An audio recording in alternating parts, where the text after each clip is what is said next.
অ্যারিস্টটলই dominate করেছে 15 শতকের সমস্ত চিন্তাকে। রিলিজিয়ানের দিক থেকে, আদার দিক থেকে, হিস্ট্রির দিক থেকে মনে হবে ক্রিশ্চিয়ান অ্যান্ড ইসলাম, কিন্তু philosophically this is very much Aristotle. মানে অ্যারিস্টটলের গ্রেট কন্ট্রিবিউশনের সঙ্গে যেসবগুলো পৃথিবীকে চিরকালীন ভুগিয়েছে তা হলো সায়েন্স এসেনশিয়াল হতে হবে। অনেক বড় বড় মানুষের যেটা সমস্যাটা থাকে এটাকে বলা হয় সার্চ ফর সার্টেনটি, নিশ্চয়তার আকাঙ্ক্ষা। এটা হলো এক ধরনের সাইকোলজিক্যাল প্যাশন, যেটা মানুষ মুক্ত হওয়া খুব কঠিন। অ্যারিস্টটলও তার থেকে মুক্ত।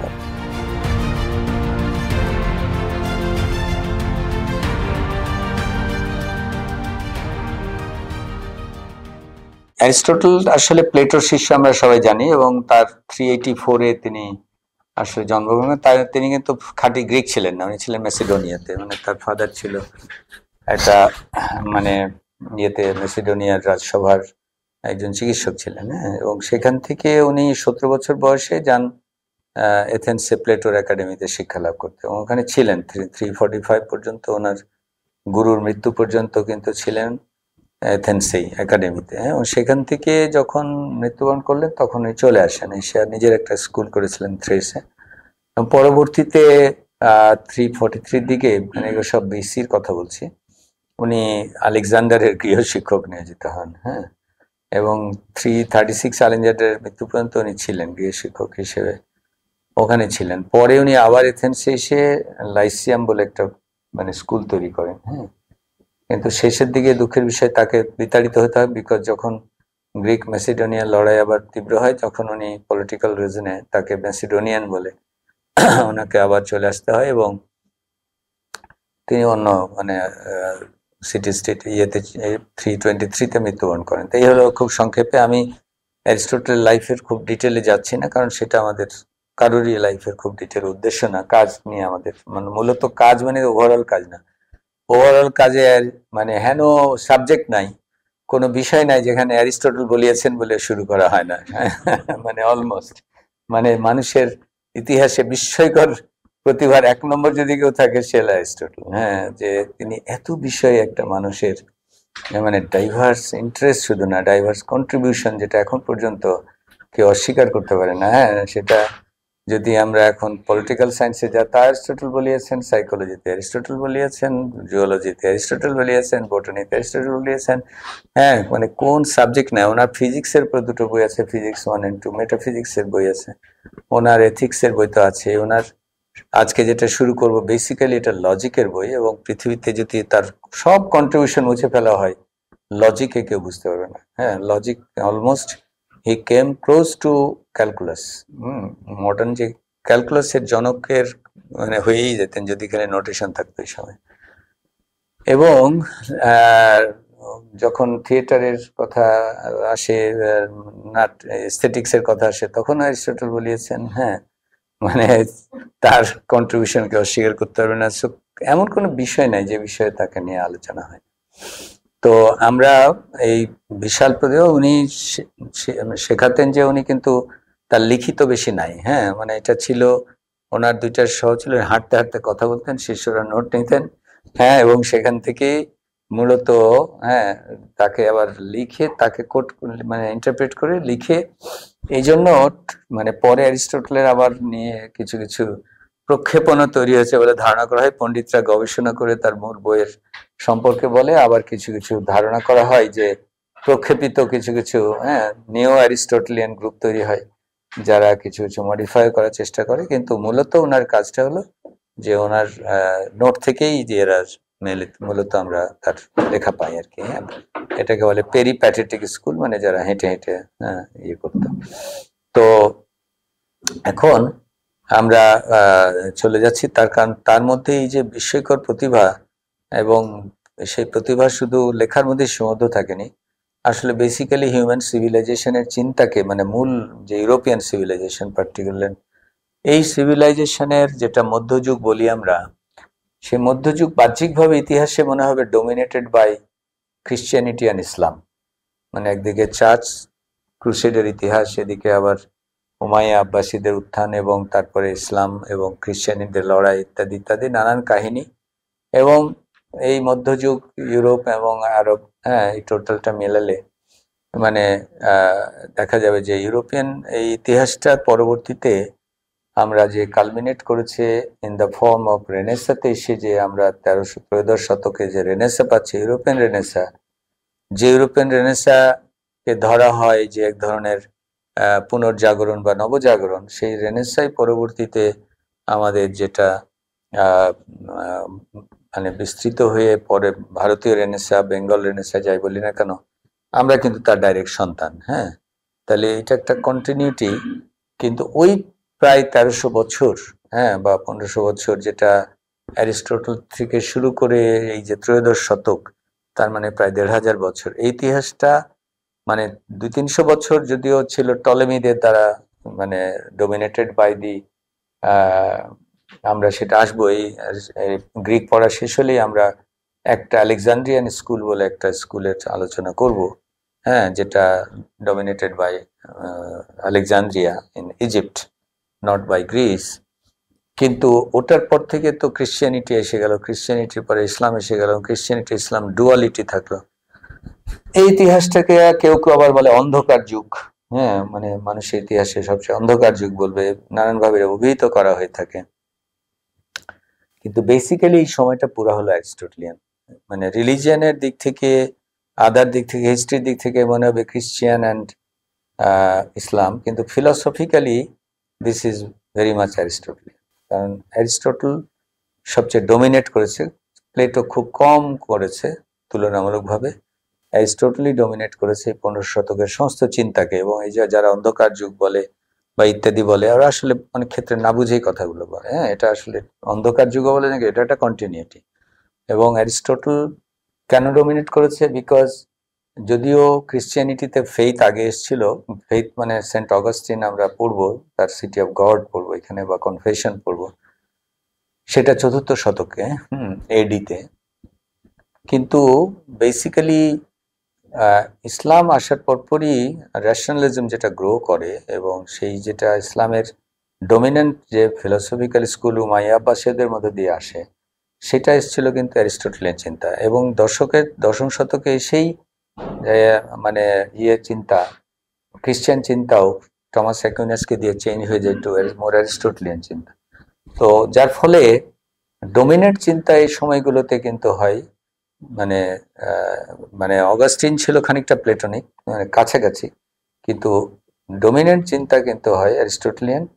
যেগুলো সুফি বা অন্যরা যারা প্লেটনিক চিন্তা গাজ্জালির থটে, তারা কিন্তু আবার চলে আসে, মূলত সুফিরা যেমন আমাদের দিকে মাইগ্রেট করেছে, হ্যাঁ, নানান জায়গাতে ছড়িয়েছে, পারসিয়ার কিছু ইনফ্লুয়েন্স ছিল, বাট বেসিক্যালি যে ডোমিনেন্ট ওয়ার্ল্ড, হ্যাঁ, ইনক্লুডিং পরবর্তীতে যে ইস্তাম্বুল ভিত্তিক যে কি বলে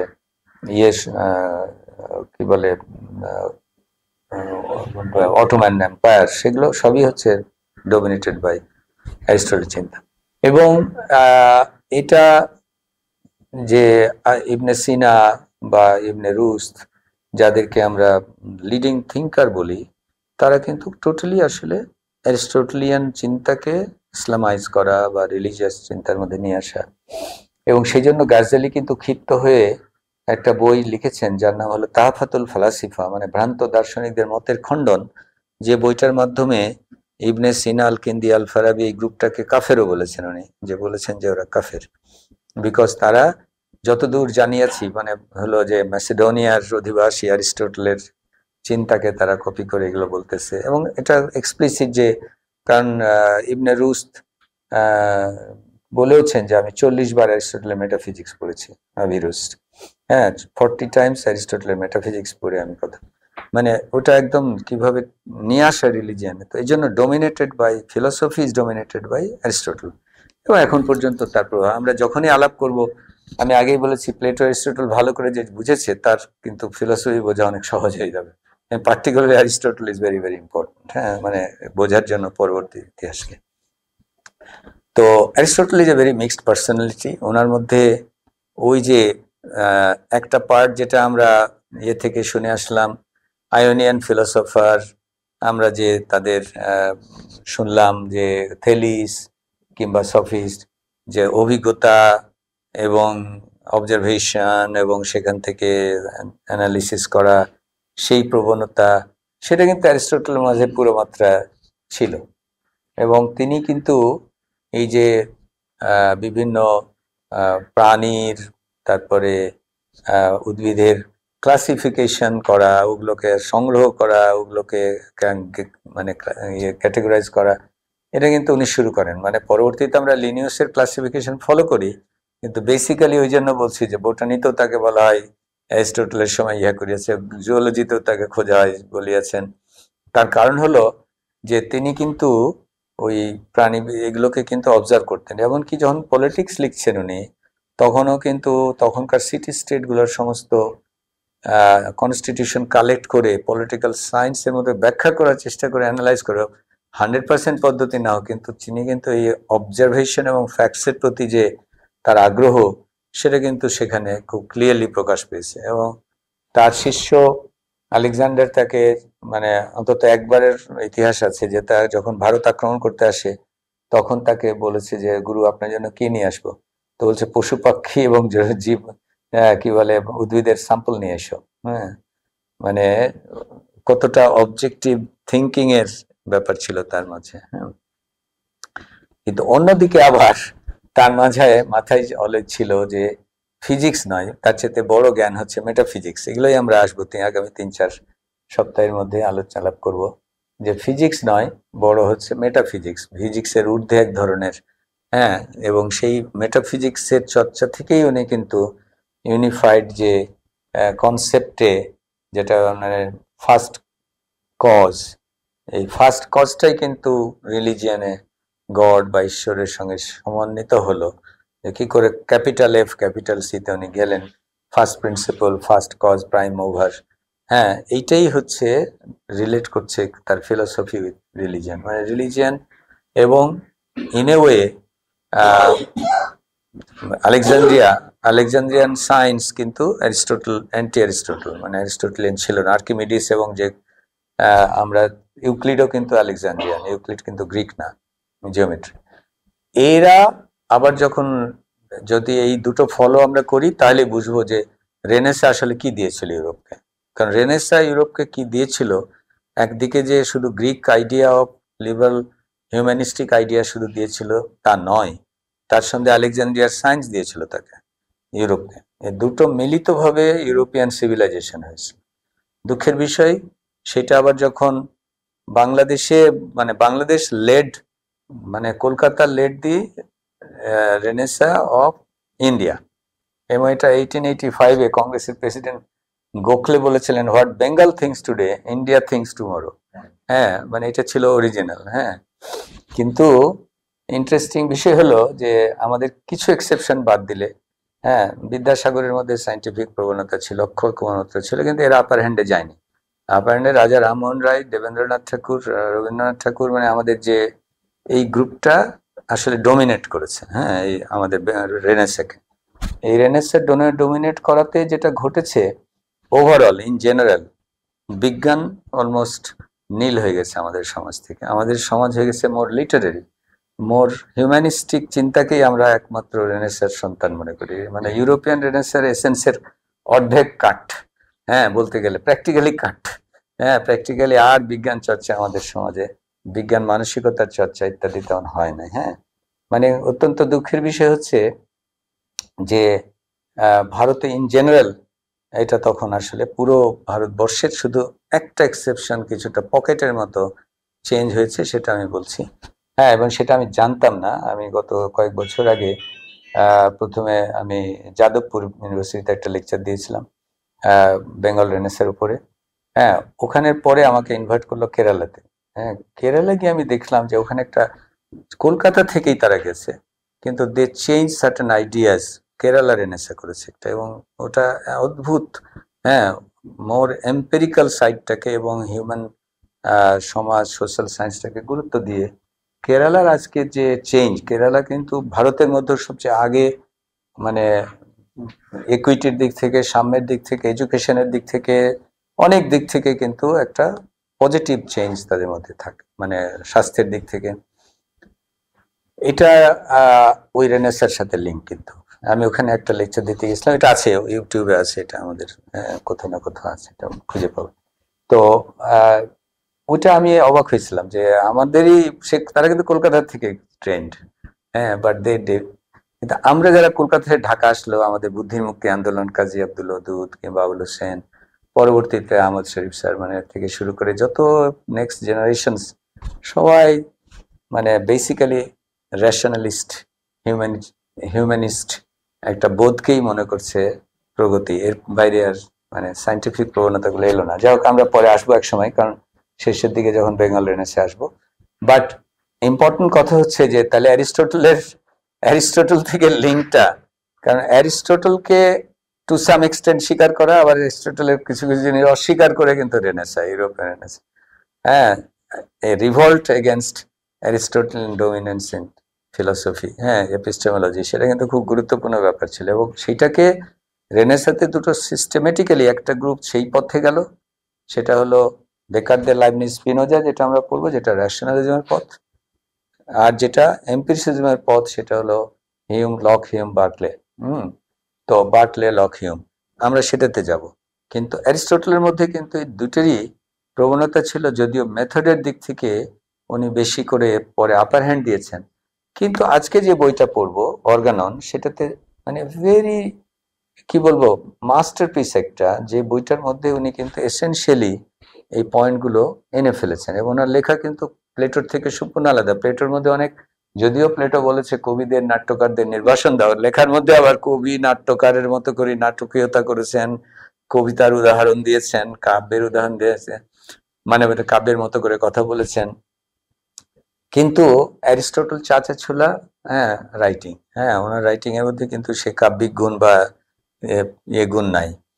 কিন্তু ওনার যে বইটা আমরা পড়বো সেটা হলো অর্গানন। হ্যাঁ, অর্গানন ছোট্ট একটা বই। এটাতে একটা ট্রিটিজ বলে, 6টা ট্রিটিজ রয়েছে। তার মধ্যে সব ট্রিটিজ সমান গুরুত্বপূর্ণ না, কিন্তু এখনকার সময়েও কোনো কোনো ট্রিটিজ সারপ্রাইজিংলি মডার্ন। এবং ফাদার অফ লজিক, আমি আবার বললাম, অ্যারিস্টটলের সব অবদানও যদি মুছে ফেলা যায়, লজিকের যে উনি ফাদার, জীবনে কেউ কখনো অস্বীকার করতে পারবে না যে he is the father of logic. এই যে লজিকের প্রথম বইটা হচ্ছে, এবং লজিকের সাথে ল্যাঙ্গুয়েজের ডেভেলপমেন্ট, গ্রামারের ডেভেলপমেন্ট জড়িত। হ্যাঁ, মানে উনি কিভাবে এগুলোকে ডেভেলপ করছেন, সেই জিনিসটা খুব ইন্টারেস্টিং কিছু বিষয়।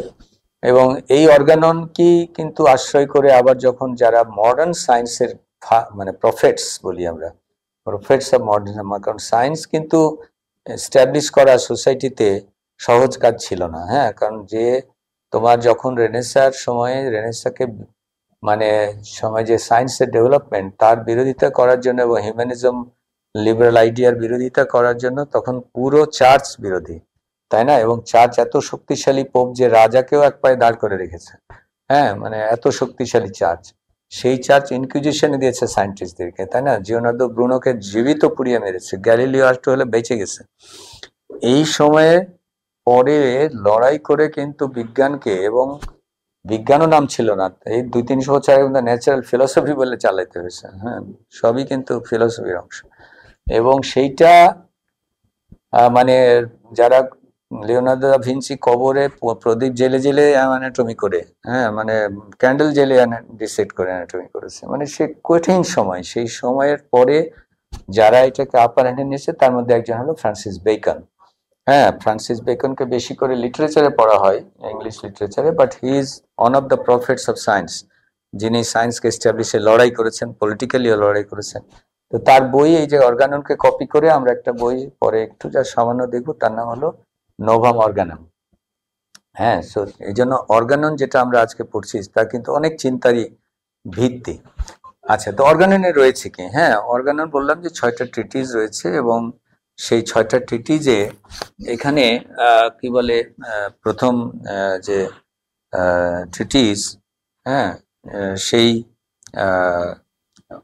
প্রথমে this is based on contents, একটা হলো ক্যাটেগরিজ।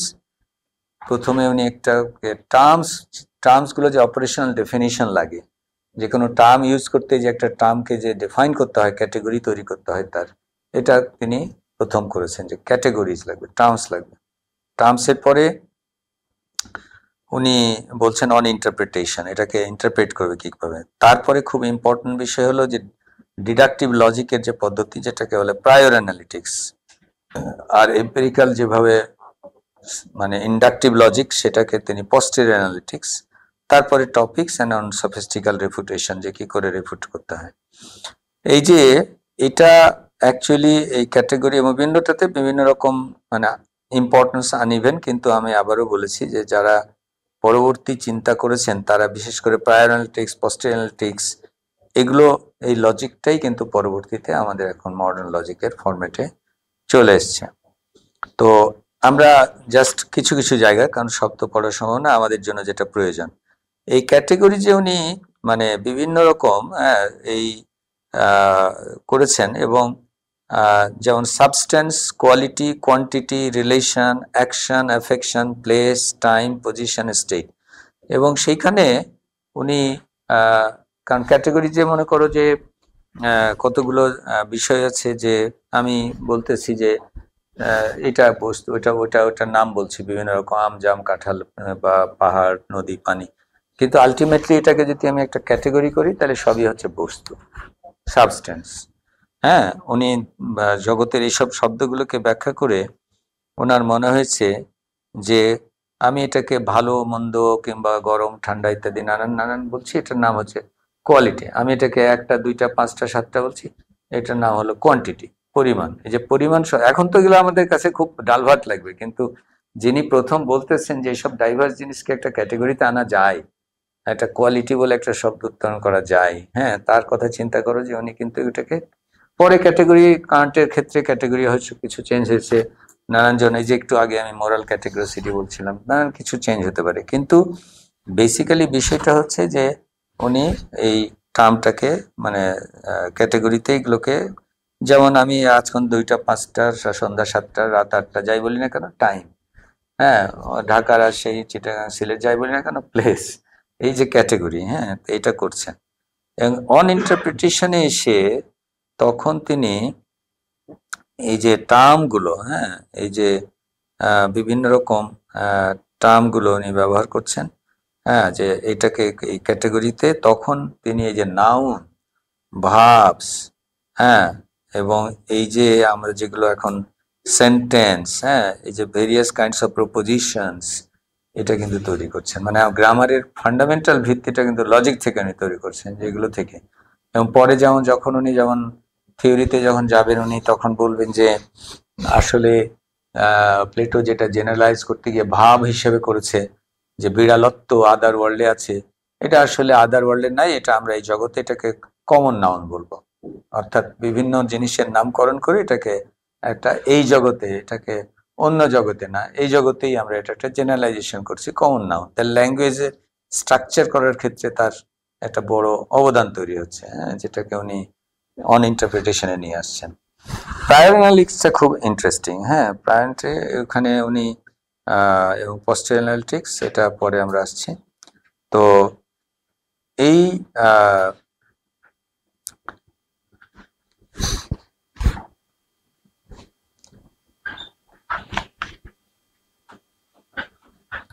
হ্যাঁ, প্রায় আমি অন্য কিছুটা স্কিপ করে যাচ্ছি, কারণ সব এখানে বলার সময় হবে না। তবে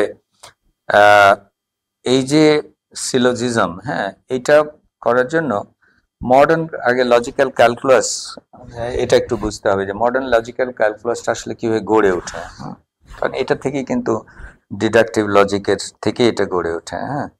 এবং এখানে প্রথমে একটা সেট অফ টার্মস, ওই যে ক্যাটেগরিজ বললাম, ওই ধরনের একটা সেট অফ টার্মস আগে থাকে, যে টার্মসগুলোকে ধরে নেওয়া হয় যে প্রিমিটিভ, হ্যাঁ, এবং within the calculus of primitive which serve as a basis, হ্যাঁ, অন্য টার্মকে ডিফাইন করার জন্য। যেমন আমরা যদি বলি যে লজিক্যাল ক্যালকুলাসে নট, ইফ, দেন, হ্যাঁ, এবং নোশন অফ এ ভেরিয়েবল। এখন যদি আমি বলি এটা নট, তো আমি নট হইলো কেন, নট মানে কি এটা বুঝে নিতে হবে, এটা ফান্ডামেন্টাল প্রিমিটিভ টার্ম, এ আর ডিফাইন করার বিষয় না, হ্যাঁ, মানে এটা বুঝে নিতে হবে যে নট দিয়ে আমরা এই বুঝি, কিংবা ইফ দেন কি রিলেশন, এটা আমরা বুঝি, এটাকে বলে প্রিমিটিভ টার্মস। এই টার্মসটাকে ফান্ডামেন্টালি আর বিভাজন করার প্রয়োজন নাই, হ্যাঁ, এটাকে মানে ধরে নিতে হয় যে আমি এই চিহ্নটা ব্যবহার করলাম ক্যালকুলাসে, এই চিহ্নটা ইজ ইকুয়াল টু মানে এই, প্লাস মানে এটা, এই চিহ্নগুলোকে ধরে নিতে হয় আগে, হ্যাঁ, এটা টার্মস। এখান থেকে যে এই যে এক্সপ্রেশনগুলো ওয়েল ফর্মড কি না, হ্যাঁ, এটা ধরে নিতে হয়। যেমন বলা হলো যে উনি বলছেন দ্য স্টোন স্যাং এ সোলো, হ্যাঁ, পাথরটি নুড়িটি একটি গান গাহিল। তো উনি বলবেন যে এখন ব্যাপারটা হলো যে এখন শিল্প সাহিত্যে, হ্যাঁ, আপনি কল্পনা করতে পারেন ঝর্ণা, ঝর্ণা সুন্দরী ঝর্ণা, নুড়িও গান গাইতে পারে, গাছের পাতা, হ্যাঁ, আওয়াজ হতে পারে।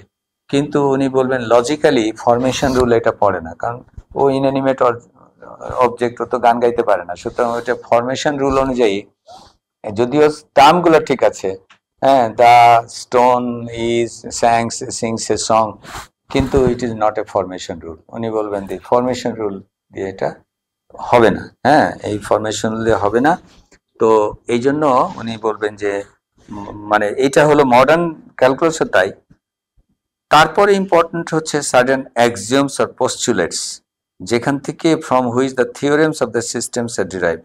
ওইটা হলো যেমন ইউক্লিডের এক্সাম্পলটা, হ্যাঁ, ইউক্লিডের এক্সাম্পলে প্রথমে তুমি বিন্দু বা যে কোনো টার্ম আগে ডিফাইন করছো, হ্যাঁ, যে আমি আগের দিনই বলেছি যে ওই টার্ম যে অনেক সময় বাস্তবে আছে কিনা তা বড় কথা না, বড় কথা whatever you are within this system যা ডেফিনিশন করছো সেটাই হচ্ছে তোমার ডেফিনেশন, এটাকে আর প্রশ্ন করা যাবে না।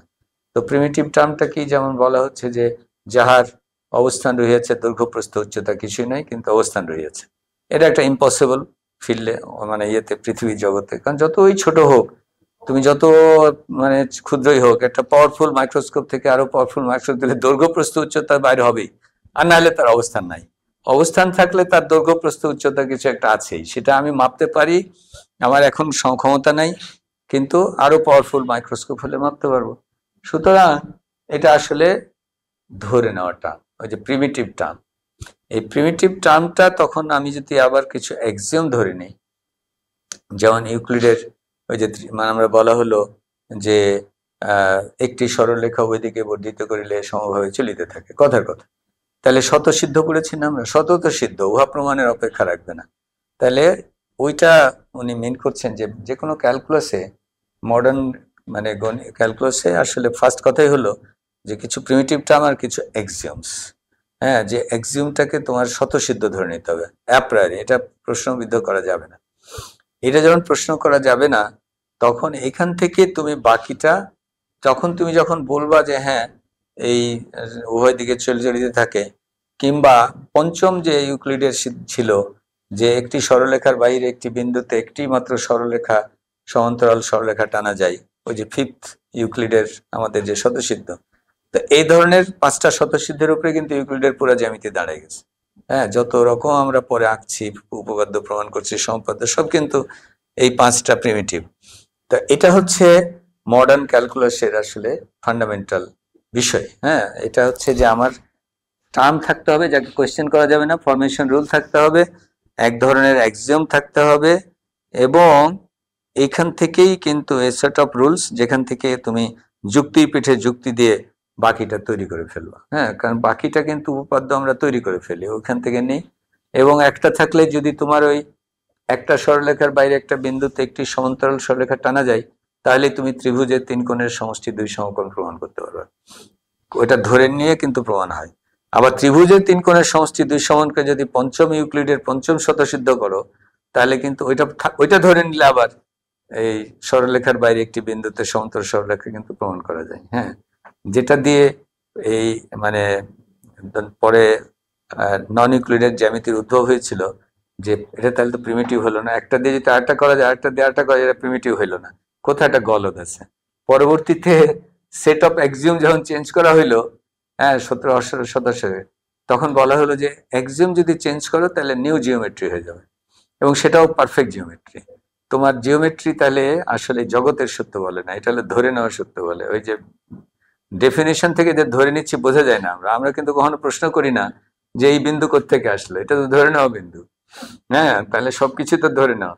তো পরবর্তীতে যারা তৈরি করলো নন ইউক্লিডিয়ান জ্যামিতি, তারা দেখালো এবং পরবর্তীতে প্রমাণিত হলো যে আমি যদি রকেট পাঠাই, তাহলে ইউক্লিডের জ্যামিতি দিয়ে রকেট পাঠালে হবে না, রকেট আরেক গ্রহে চলে যাবে, আমাকে আরেক ক্যালকুলেশন অফ জ্যামিতি দিয়ে রকেট পাঠাতে হয়, তখন কিন্তু ওখানে ত্রিভুজের তিন কোণের সমষ্টি দুই সমকোণ ধরে না।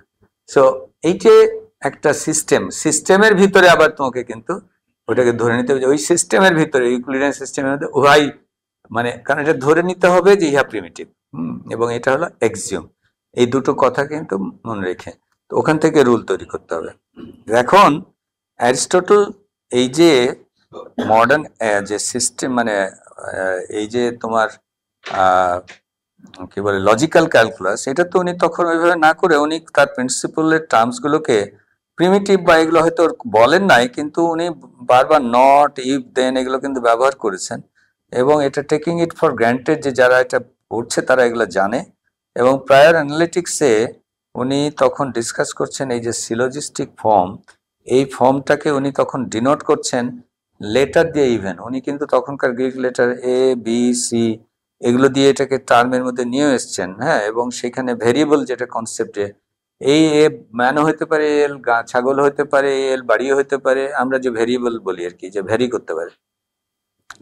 তো এই প্রায়র অ্যানালিটিক্সে উনি তারপরে এটাকে যে এক্সিমেটিক ক্যারেক্টার, হ্যাঁ, যেটাকে মানে যে ডিডাকশনের মধ্যে নিয়ে আসা ক্যারেক্টারটা কিভাবে উনি তৈরি করলেন, হ্যাঁ। এই যে একটা যে সিলোজিজম উনি বললেন যে all men R mortal, Socrates is a man, therefore Socrates is mortal. এইভাবে কিন্তু ট্র্যাডিশনাল লজিকের বই এখনকার অনেকে বলবে যে উনি তখন এইভাবে বললেন। এখানে হলো একটা হলো মেজর প্রেমিস, যেটা হলো অল ম্যান আর মর্টাল, হ্যাঁ। এটা হলো মাইনর প্রেমিস যে সক্রেটিস ইজ এ ম্যান।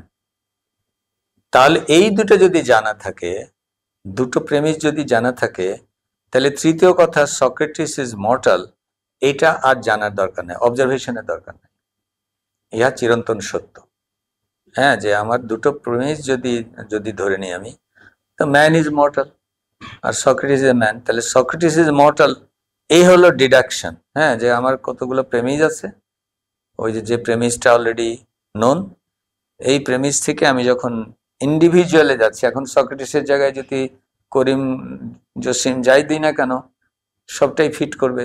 তাহলে আমার ওই জেনারেল ট্রুথ থেকে আমি পার্টিকুলার ট্রুথ ফিট করতে আমার কোনো কষ্ট নেই। এটা হলো ডিডাকটিভ সিস্টেম, মানে প্রপার।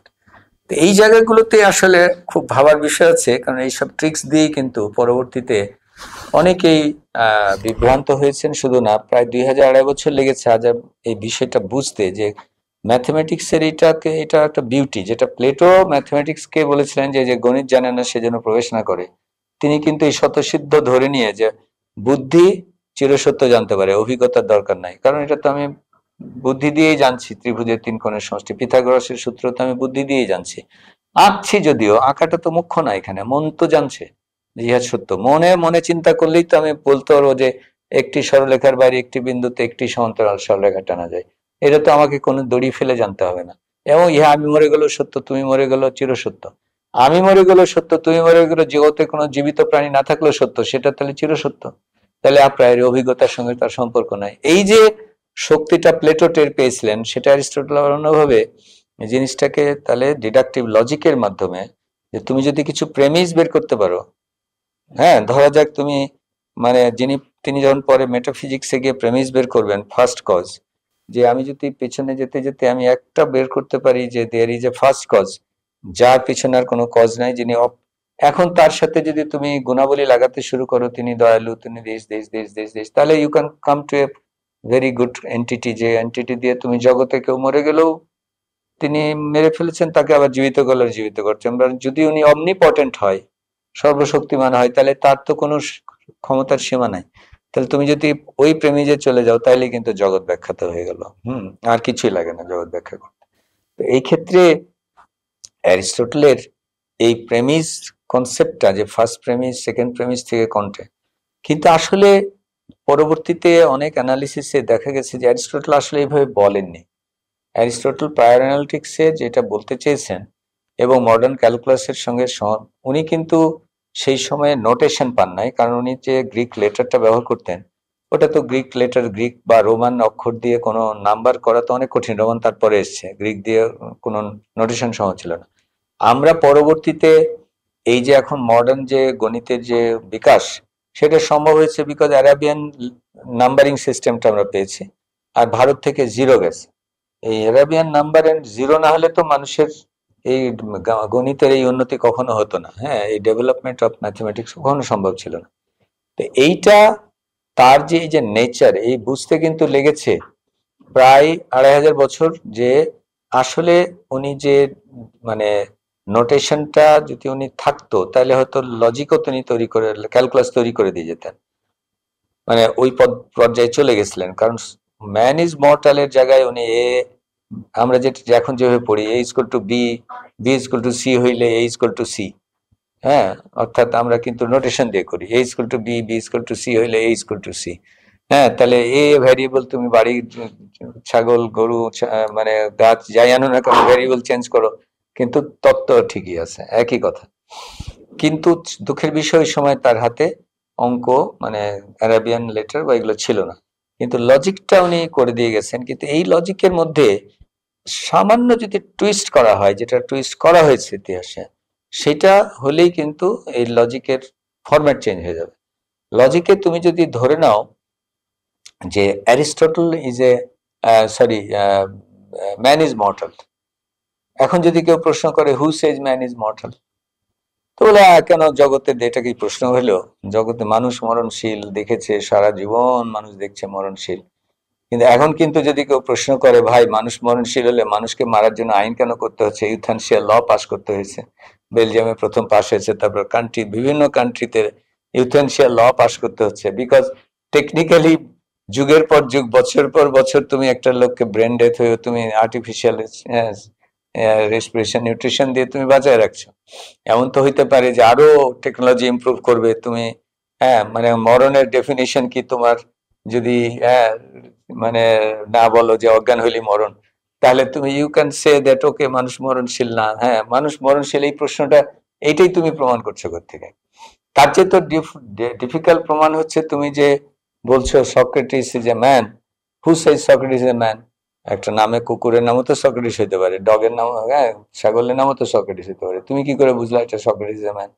তুমি দেখে শুনে করলা, তাহলে এটা তো অবজারভেশন দেওয়া হলো, এটা তো মানে ওই অ্যাক্সিওম তো হলো না এটা।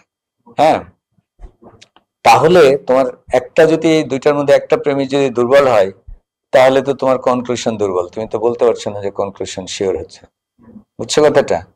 তাহলে আসলে হয় তোমাকে দুইটা ফেইতে বিশ্বাস করতে হবে, ওটা মর্টাল, এটা ম্যান, দিয়ে তুমি কনক্লুশনে আসছো which is not really logical, অথবা তোমাকে বলতে হবে যে আসলে মডার্ন ক্যালকুলাস যেভাবে বলে, অ্যারিস্টটল আসলে ওইভাবেই বলেছেন, if man is mortal, if Socrates is a man, then man is mortal.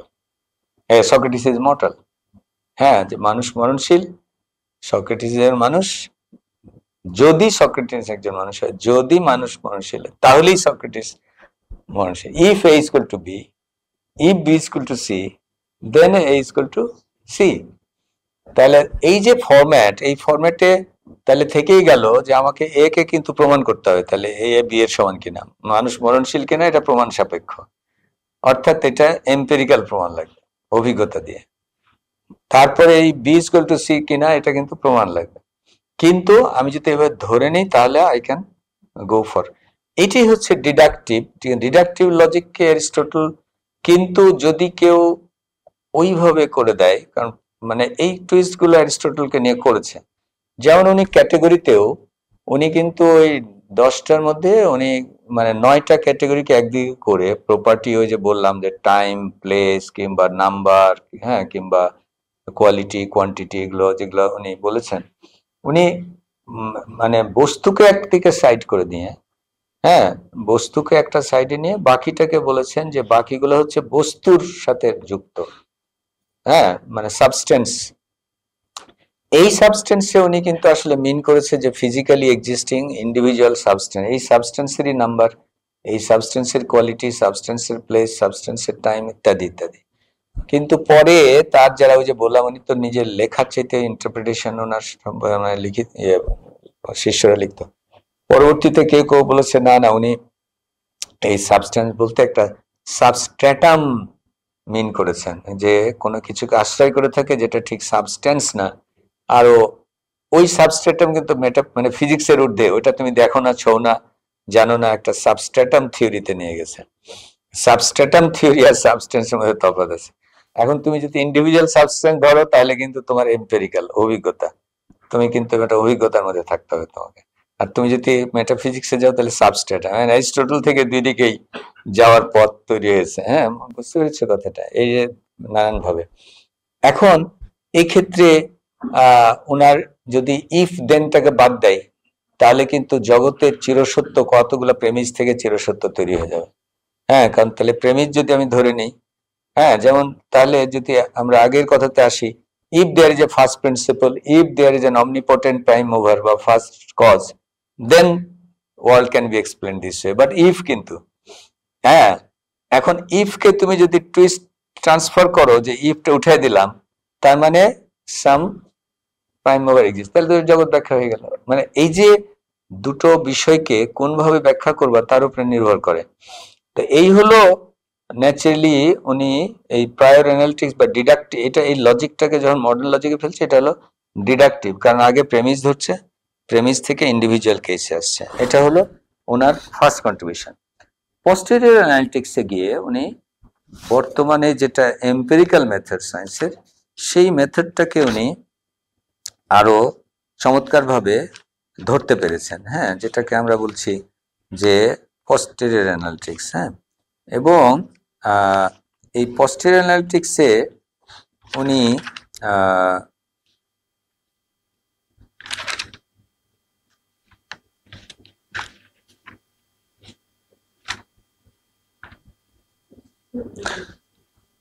এখানে হলো যে তাহলে ইন্ডিভিজুয়াল অভিজ্ঞতা, ইন্ডিভিজুয়াল অভিজ্ঞতাকে আমরা সঞ্চয় করলাম। ইন্ডিভিজুয়াল অভিজ্ঞতা থেকে উনি দেয়ার আর মানে এই সায়েন্টিফিক নলেজের সেটা হলো যে একটা হতে হবে ফ্যাকচুয়াল ক্যারেক্টার। উনি দুটো জিনিসে মানে সায়েন্সের নলেজের ক্ষেত্রে এম্পেরিক্যাল নলেজে উনি দুটো বলছেন, এটা একটা ফ্যাক্ট হতে হবে যেমন আগুন জ্বলে, আর এটা হতে হবে ওনার ধারণা ছিল যে নেসেসারি আগুন জ্বলে, এবং শুধু তা না এটা কজালিটি কজ অ্যান্ড ইফেক্টের রিলেটে আগুন কেন জ্বলে এই প্রশ্নটার উত্তর থাকতে হবে, খালি জ্বলে না আগুন কেন জ্বলে, এটা হলো ফ্যাকচুয়াল ক্যারেক্টার। কিন্তু ওনার ধারণা ছিল যে এটা এসেনশিয়াল হতে হবে, অর্থাৎ ইহার কোনো ব্যতিক্রম থাকা চলবে না, যে কারণটা ব্যাখ্যা করা হবে এটাও আরেকটা সারা পৃথিবীতে পরবর্তী সময়ে মানে অ্যারিস্টটলের গ্রেট কন্ট্রিবিউশনের সঙ্গে যেসবগুলো পৃথিবীকে চিরকালীন ভুগিয়েছে তা হলো সায়েন্স এসেনশিয়াল হইতে হবে, সায়েন্স মানে হলো চিরসত্য হইতে হবে। এন্ড বিজ্ঞান এখন পর্যন্ত যে স্কুল আমরা পরে ভিয়েনা সার্কেল পড়বো এবং সব মানে মেথোডোলজি পড়ে শেষ করে এসে দেখবো যে বিজ্ঞান আসলে চিরসত্য। বিজ্ঞানের সত্য কোনো উদ্দেশ্যই না, বিজ্ঞানের সত্য আবিষ্কারই কোনো উদ্দেশ্য না। বিজ্ঞান হচ্ছে অলওয়েজ এক ধরনের ওয়ার্কিং, যদি সত্য বলি ওয়ার্কিং ট্রুথ। বাবা এই পর্যন্ত বললাম, ইয়াতে ভুলের মাত্রা এত, এটা পি ভ্যালু এত, হ্যাঁ আমার প্রবাবিলিটি অফ মিস্টেক এত, আমি এটা দিয়ে এখন কথা বললাম, তুমি এটা দিয়ে কাজ চালাও, যদি তুমি এটার কোনো ব্যতিক্রম পাও আবার নতুন করে তত্ত্ব চেঞ্জ করতে হবে। আবার আমি নিউটনিয়ান তত্ত্ব দিয়ে দুর্ব্যাখ্যা করলাম, আইনস্টাইনের সেই প্রবলেম পাইলো, আমাকে আবার চেঞ্জ করে আবার এইটুকু মডিফাই করতে হবে। ইয়েস, বিজ্ঞান কখনো দাবি করবে না যে আমি আলটিমেট ট্রুথ দাবি করবো, হ্যাঁ তাহলে ওটা বিজ্ঞানী হলো না। হ্যাঁ তো এই যে বিষয়টা যে নেসেসারি মানে হলো আবশ্যিক, এটার কোনো ব্যতিক্রম চলবে না। অ্যারিস্টটল ধারণা করেছিলেন, কিন্তু উনি যখন মেথডটা ডেভেলপ করতে গেলেন অভিজ্ঞতা দিয়ে, ইন্ডিভিজুয়াল অভিজ্ঞতা থেকে যখন লজিক তৈরি করে উনি ধরা যাক যে ওটা থেকে প্রেমিস তৈরি করলেন, প্রেমিস তৈরি করে মনে করো দেখে দেখে মানুষকে দেখে মরণশীল বইলা উনি ধরে নিয়েছিলেন মানুষ মরণশীল একটা চিরকালীন প্রেমিস। হ্যাঁ তো প্রেমিস তৈরি করলেন, সেই প্রেমিসকে দিয়ে আবার ডিডাকটিভ দিয়ে আবার নতুন ইয়েতে ফেললেন, অভিজ্ঞতাতে ফেললেন, নতুন তো মানে কোনো একটা ঘটনার মধ্যে এটা ব্যাখ্যা করলেন, তার মানে এটা একটা সাইক্লিক। এখন কিন্তু ওনার মাথায় শেষ পর্যন্ত উনি বুঝতে পেরেছিলেন যে এইটা দিয়ে যে আমি প্রেমিস তৈরি করছি, এই প্রেমিস চিরকালীন হবে না, নেসেসারি হবে না। মানে ফার্স্ট প্রেমিস যদি নেসেসারি না হয়, প্রেমিস গুলো যদি নেসেসারি না হয়, তাহলে আমার পরের কনক্লুশন গুলো তো নেসেসারি হচ্ছে না। তা আমাকে প্রথম প্রেমিস তৈরি করতে গেলে তো পোস্টেরিয়র অ্যানালিটিক্স এর পদ্ধতি দিয়ে, অভিজ্ঞতা দিয়ে, আগে যে সক্রেটিস মানুষ কিনা, এখন সক্রেটিস মানুষ এমনও তো হইতে পারে যে আমার চোখের যিনি বলেছেন অবজারভেশন করেছেন, পরে তো হিউম বা আদাররা তো এই আর্গুমেন্ট গুলো করবে যে তোমার সূর্য পূর্ব দিকে উঠে, তুমি হয়েছে বলি যে আগামীকালের সূর্য পূর্ব দিকে উঠে, এমন গ্যারান্টি তোমাকে কে দিল?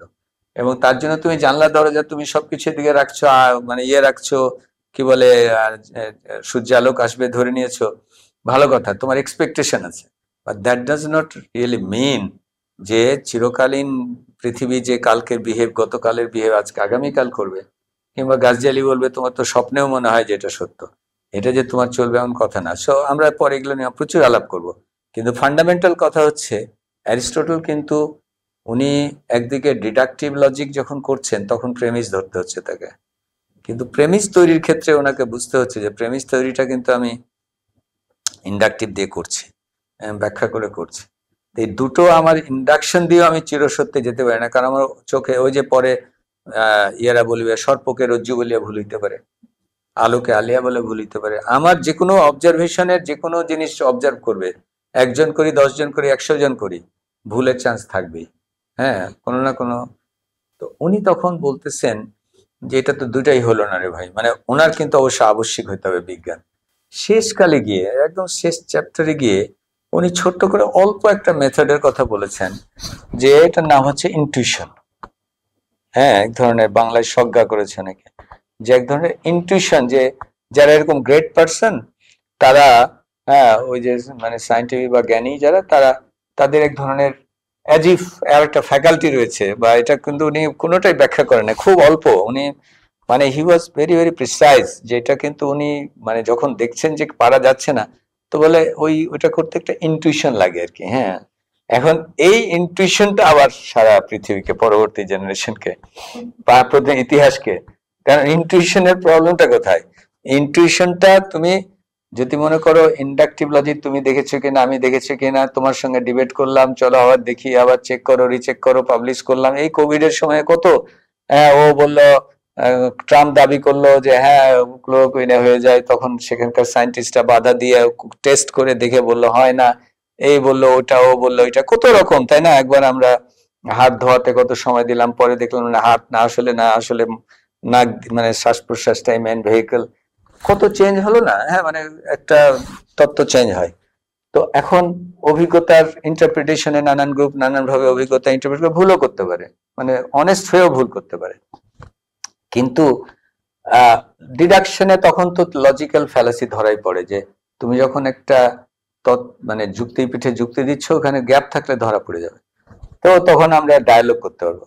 কিন্তু এখন সাইদাবাদের পীর একটা ইনটিউশন বললো, হ্যাঁ, ওই শ্রীপুরের বড়িওয়ালা বললো আমার ইনটিউশনে রাতের বেলা আমি একটা বড়ি পাইছি, খাইলে আপনার ওয়া হইবে। হ্যাঁ, আর একজন আরেকটা বললো, আরেক মানে দরবেশ বললো, কিংবা আরেকজন বৈষ্ণবী বললো, কথার কথা। এখন কার ইনটিউশন, কোন ইনটিউশন ভালো, তুমি কি দিয়ে বুঝবা? কারণ ওই ইনটিউশন তো রিপিটেবল না, মানে আমাদের তোমার পোস্টেরিয়র অ্যানালিটিক্সে যে অভিজ্ঞতা, সেই অভিজ্ঞতা এখন তো সায়েন্সে মাস, শুধু তা না, এখন তো মাস যে তুমি কি পদ্ধতিতে করছো, ডিটেল ম্যাটেরিয়াল মেথড লেখো, এটা যাতে আরেকজন রেপ্লিকেট করতে পারে, না হলে তোমার পাবলিশ হবে না। শুধু তা না, দরকার হলে তোমার অরিজিনাল ডেটা সাপ্লাই করতে হবে। হ্যাঁ, কোনো কোনো ভালো জার্নাল বলবে তুমি আমাকে মানে ব্যাকগ্রাউন্ড ডেটার সোর্স দিয়ে দিবা, অথবা চাইলে দিতে হবে। তো এখন এই যে পদ্ধতি, নাহলে তো রিচেক করা যায় না। হ্যাঁ, কিন্তু তুমি যদি ও বলে আমি পেয়েছি, আমি ইনটিউশনে পেয়েছি, আমি স্বপ্নে বড়ি পেয়েছি, এখন তুমি হাউ রিয়েলি ইউ রিইন্টারপ্রিট। এখন অ্যারিস্টটল কিন্তু মানে ব্যাপারটা হলো, এই জন্য উনি কোনো ডিটেল ব্যাখ্যা করেন না ইনটিউশন নিয়ে। হ্যাঁ, জাস্ট একটা বলেছেন যেটা ইনটিউটিভ ওয়েতে এক ধরনের। এটা খুবই গুরুত্বপূর্ণ, যে এগুলো কিন্তু পরবর্তীতে আমরা চিন্তা দিয়ে সেই থ্রেড গুলো, হ্যাঁ, কারণ যখন এখন যদি মনে করো কেউ বলে যে আমি ইনটিউশন দিয়ে আমি জগতের মানে সিস্টেম তৈরি করব, বিকজ আমি খুব বড় কবি, হ্যাঁ, বা বড় সাহিত্যিক, হ্যাঁ, আমার ইনটিউশন বলিতেছে এইভাবে দেশ চলিবে।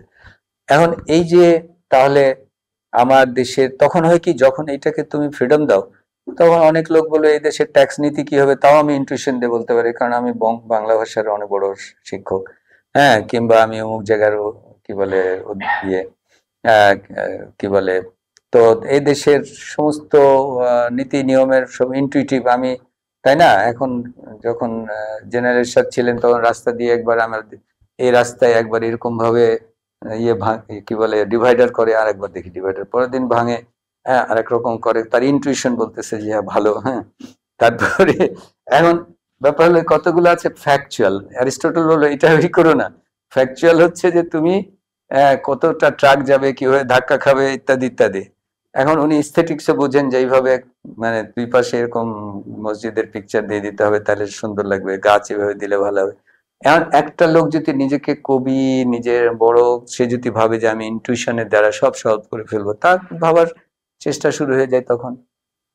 কারণ ওইভাবে মেথড তাকে বলতেছে যে হ্যাঁ তুমি তো অনেক বুঝে গেছো সব কাজে, তুমি ইনটিউশন দিয়ে সলভ করে দিও। তো যাই হোক, intuition is a big problem in our history of thought. হ্যাঁ, পুরোপুরি একদম শেষ পর্যন্ত এটা ভুগিয়েছে এবং এখন পর্যন্ত ভোগাই। হ্যাঁ, এখন পর্যন্ত অনেক কিছু ভোগাচ্ছে। তো আমরা আজকে অর্গানন, তাহলে মোদ্দা কথা হলো এটা একটা গ্রেট বই, যিনি প্রথমে টার্মস, ক্যাটেগরিজ, টার্মস এর ডেফিনিশন যেগুলো চিন্তাই করা যায় না যে ক্যাটেগরাইজ করা যায় সমস্ত বিষয়গুলোকে, যেটা থেকে অন ইন্টারপ্রিটেশনে এসে তিনি গ্রামারের ফান্ডামেন্টাল কতগুলো ডেফিনিশন এবং সিস্টেম তৈরি করে দিয়েছেন। সেখান থেকে উনি আবার অ্যানালিটিক্সে, প্রায়োরিটিক্সের ডিডাকশন কি করে হয়, এবং যেটা ম্যাথমেটিক্সের ফান্ডামেন্টাল বিষয়টার, ক্যালকুলাসের ফান্ডামেন্টাল বিষয়টাকে উনি নোটেশন না পেয়েও মোরাললেস গ্রিক লেটার দিয়ে হলে উনি বুঝিয়ে দিয়ে গেছেন যে আসলে এসেনশিয়াল পয়েন্ট কি কি এটার। এবং সেখান থেকে ইন্ডাকটিভ মেথডের, ডিডাকটিভ ইন্ডাকটিভ মেথডের ফান্ডামেন্টালসটা উনি তৈরি করেছেন, কিন্তু সেটা লিমিটেশনও বুঝিয়ে দিয়ে গেছেন যে তুমি, উনি তো আর স্টাডি পি ভ্যালু তো আমরা ইদানিং স্ট্যাটিস্টিক্সে বুঝলাম, তাই না? এখন না সফটওয়্যার এসপিএসএস ব্যবহার করি, পি ভ্যালু বের করে দেয়, বলি হাজারে কয়টা ভুল, লক্ষে কয়টা ভুল, কতবার অবজার্ভ করলে কিভাবে করলে কি ভুল থাকবে। হ্যাঁ, কিন্তু দেখো 2500 বছর আগে একটা লোক চিন্তা করছে যে তোমার কিন্তু ভুল থাকবে। এবং এখন ওনার মাথার মধ্যে ওই যে অনেক বড় বড় মানুষের যেটা সমস্যাটা থাকে, এটাকে বলা হয় সার্চ ফর সার্টেনটি, নিশ্চয়তার আকাঙ্ক্ষা। এটা হলো এক ধরনের সাইকোলজিক্যাল প্যাশন, যেটা মানুষ মুক্ত হওয়া খুব কঠিন। অ্যারিস্টটলও তার থেকে মুক্ত।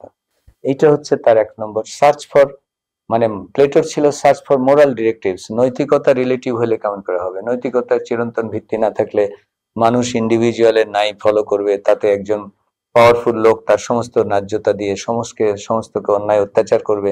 এটা ছিল প্লেটোর passion, search for moral directives. অ্যারিস্টটলের তাই আছে, এথিক্স লিখেছেন উনি ওইভাবে।